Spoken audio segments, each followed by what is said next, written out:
When we approach business planning with a business as a ministry operating system, where we're literally trying to embed mission, vision, values at the core of a business and this eternally balanced scorecard approach to business, it has to affect the way we step back and evaluate our planning and strategic disciplines in business.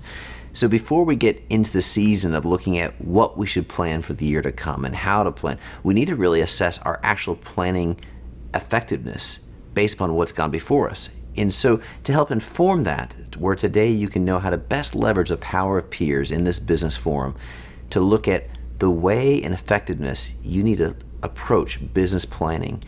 We're going to do some exercises that help confuse feelings with facts. Let's quantify some intangibles that actually begins to shine the light where we need to have strategic focus and where we need to put priority to the way we plan and areas of planning before we even set goals and metrics for those parts of the business in the year to come.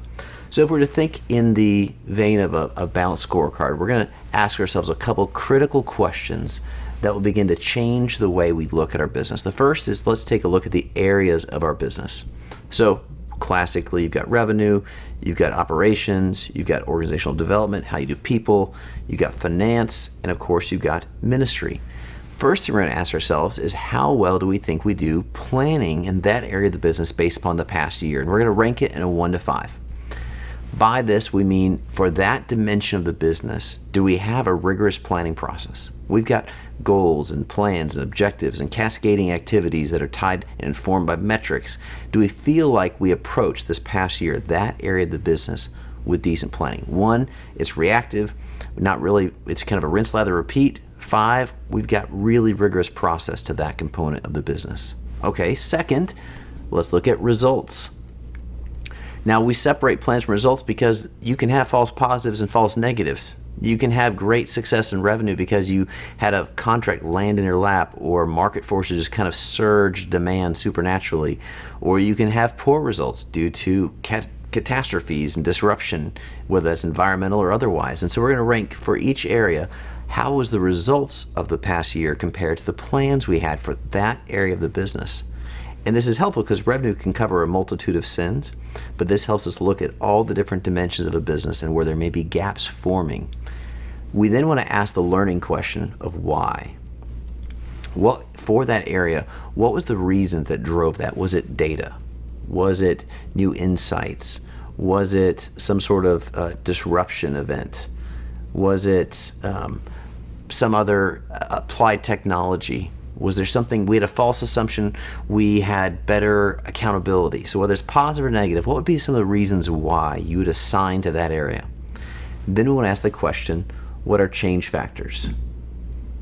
How much do we anticipate change requiring us to pivot the way we operate or plan for that area of the business? And we're going to rate this simply in a 1 to 5 as well. So this may be an area where, as you're looking for different parts of the business, what's behind that 1 to 5 is a change in labor and talent, or it could be materials and supplies. It could be looking at inflation and government factors. The reality is we're in an era where we got macro factors of economics, supply and demand changes. We've got VUCA, volatility, uncertainty, complexity, ambiguity as kind of a new norm of the marketplace. We've got disruption shifting, geopolitics shifting, economies shifting, regulatory environments, taxes, all these things are in flux. And so as you think through the different dimensions of the business, we're going to rate each one, how well we plan, results we're getting, why we think that is, and how much we anticipate change in the marketplace or internally requiring us to change that part of our business. And from that, we can now begin to press into this forum and ask our peers to help us scale how well we plan and how we approach business planning before we start setting what we're going to plan for.